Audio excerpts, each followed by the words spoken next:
Vivimos en una era en la que el conocimiento está al alcance de un clic. Las personas buscan respuestas en libros, podcasts, redes sociales, líderes de opinión y tendencias culturales. Pero en medio de esta abundancia de información, hay una escasez alarmante de verdadera sabiduría. Y es que no todo conocimiento es sabiduría. No toda inteligencia es discernimiento. No todo lo que suena lógico viene de Dios. Hoy más que nunca, necesitamos discernir entre la sabiduría del mundo y la sabiduría que viene de lo alto. Porque una nos puede llevar al éxito temporal, mientras que la otra nos guía hacia la vida eterna. Una puede alimentar nuestro ego, la otra transforma nuestro corazón. Una nos dice, sigue tu propio camino, la otra nos llama a negarnos a nosotros mismos y seguir a Cristo. La pregunta no es si eres sabio, sino de qué tipo de sabiduría te estás alimentando. Porque hay una sabiduría que aparenta ser buena, pero termina alejándote de Dios. Y hay una sabiduría que a los ojos del mundo parece insensata, pero que abre la puerta al reino eterno. La sabiduría del mundo, lógica sin luz. La sabiduría del mundo se basa en la lógica humana, en el razonamiento que nace de la experiencia, la observación y el análisis. Es la sabiduría que se enseña en universidades, se publica en libros de autoayuda y se predica en conferencias motivacionales. No es necesariamente mala, pero está limitada. Porque parte de una perspectiva finita, caída, desconectada del diseño original de Dios. El apóstol Pablo lo expresó con claridad en 1 Corintios capítulo 1 versículo del 20 al 21. ¿Dónde está el sabio?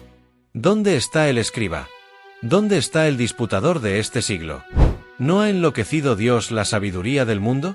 Pues ya que, en la sabiduría de Dios, el mundo no conoció a Dios mediante la sabiduría, agradó a Dios salvar a los creyentes por la locura de la predicación.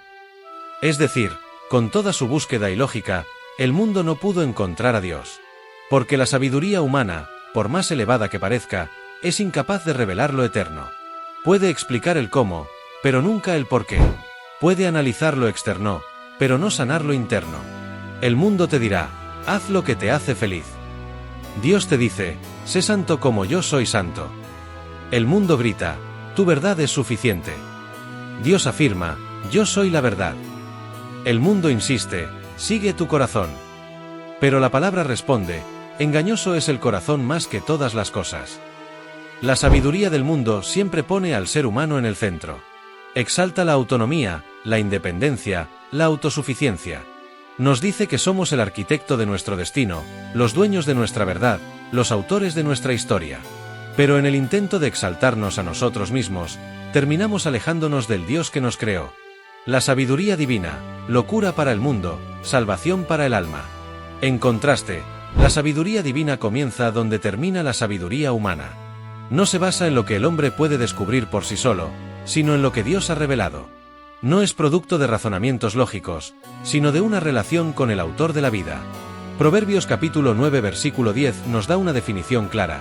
El temor de Jehová es el principio de la sabiduría, y el conocimiento del Santísimo es la inteligencia. El temor de Dios no es miedo paralizante, sino reverencia profunda. Es reconocer su grandeza, su soberanía, su santidad. Es entender que, sin Él, no podemos ver con claridad, vivir con propósito ni actuar con justicia. La sabiduría de Dios muchas veces parece absurda para el mundo. Amar a los enemigos. Bendecir a los que te maldicen. Perdonar 70 veces 7. Dar sin esperar nada a cambio. Morir para vivir. Servir para liderar. Eso no se enseña en los manuales de éxito empresarial ni en los programas de coaching personal. Porque la sabiduría de Dios no se trata de subir escalones, sino de descender en humildad. Jesús mismo es la máxima expresión de esta sabiduría. En 1 Corintios capítulo 1 versículo 24, Pablo lo declara así, mas para los llamados, así judíos como griegos, Cristo es poder de Dios y sabiduría de Dios. Cuando contemplamos la cruz, vemos la mayor paradoja, el Rey del universo crucificado como un criminal. Para el mundo, eso es derrota. Para el creyente, es victoria. Para el sabio según la carne, es locura. Para el que ha sido alcanzado por la gracia, es sabiduría celestial. El fruto de cada sabiduría.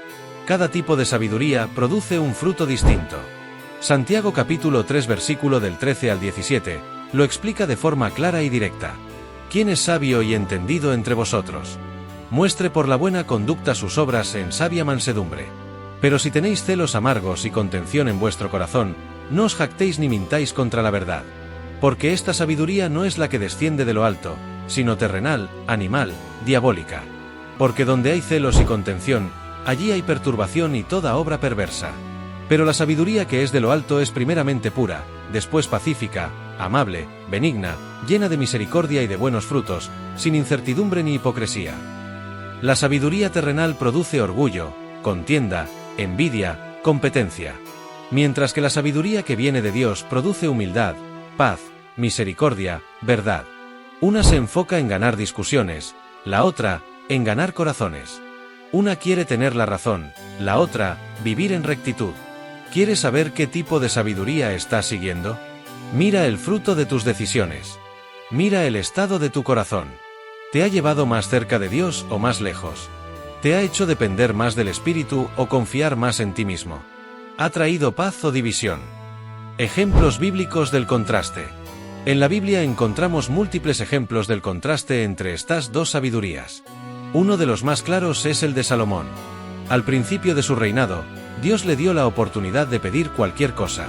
Salomón no pidió riquezas, ni fama, ni poder. Pidió sabiduría. Y porque pidió sabiduría para gobernar conforme a la voluntad de Dios, el Señor le dio mucho más. Pero con el tiempo, Salomón comenzó a inclinarse a la sabiduría del mundo. Se casó con mujeres extranjeras, se dejó influenciar por sus dioses, construyó altares paganos. El hombre más sabio de la tierra terminó alejándose de aquel que le había dado esa sabiduría. Otro ejemplo lo vemos en Moisés. Educado en toda la ciencia de Egipto, tenía acceso a la mejor educación y cultura del mundo antiguo. Pero fue en el desierto, frente a una zarza ardiendo, donde conoció la verdadera sabiduría. No en los palacios del faraón, sino en la presencia del gran Yo Soy. ¿Y qué decir de Jesús? El pueblo esperaba un Mesías poderoso, guerrero, que destruyera a los romanos y estableciera un reino terrenal. Pero él vino montado en un asno, predicando amor, sanando enfermos y muriendo en una cruz. Nada de eso tenía sentido para la sabiduría humana. Pero era el plan perfecto de Dios. ¿Cómo adquirir la sabiduría divina?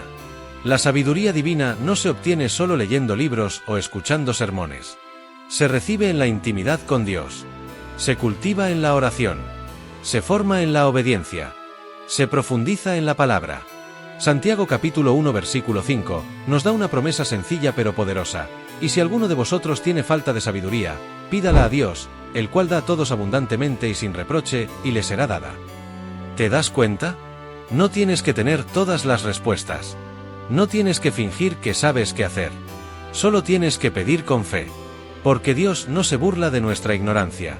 Él se deleita en guiar a los que reconocen que sin Él no pueden caminar rectamente. La sabiduría divina también requiere humildad. Reconocer que no lo sabes todo. Que tus planes pueden fallar. Que tus emociones pueden engañarte. Que tus fuerzas tienen un límite. Y que necesitas al Espíritu Santo para discernir lo que es verdadero, lo que es recto, lo que es eterno. La invitación de hoy. Hoy, más que nunca, el mundo necesita hombres y mujeres llenos de la sabiduría de lo alto. Personas que no se dejen llevar por la corriente del pensamiento popular, sino que se mantengan firmes en la verdad de Dios. Personas que no hablen solo con palabras elocuentes, sino con vidas transformadas. Personas que no busquen destacar, sino glorificar. La sabiduría del mundo te puede dar un nombre en esta tierra, pero la sabiduría divina te da un lugar en el cielo. La sabiduría del mundo te puede llevar a la cima, pero muchas veces a costa de tu alma. La sabiduría de Dios puede llevarte al valle, pero allí encontrarás la verdadera paz. Así que la próxima vez que enfrentes una decisión, antes de consultar a Google o preguntar a tus amigos, arrodíllate. Pregunta a Dios. Escucha su voz. Lee su palabra. Y confía en que, aunque su camino no siempre tenga sentido para el mundo, siempre es perfecto. Conclusión. No se trata de despreciar la razón, ni de vivir ignorando la realidad. Se trata de entender que hay una sabiduría superior, que viene del cielo, que trasciende las modas, las culturas y los tiempos. Una sabiduría que no se basa en lo que puedes ver, sino en lo que Dios ha dicho. Una sabiduría que no busca que tengas la razón, sino que vivas en la verdad. Que podamos ser como aquellos de quienes habla el Salmo 1. Bienaventurado el hombre que no anduvo en consejo de malos, sino que en la ley de Jehová está su delicia, y en su ley medita de día y de noche. Porque cuando eliges la sabiduría de Dios sobre la del mundo, eliges vida. Eliges propósito. Eliges eternidad.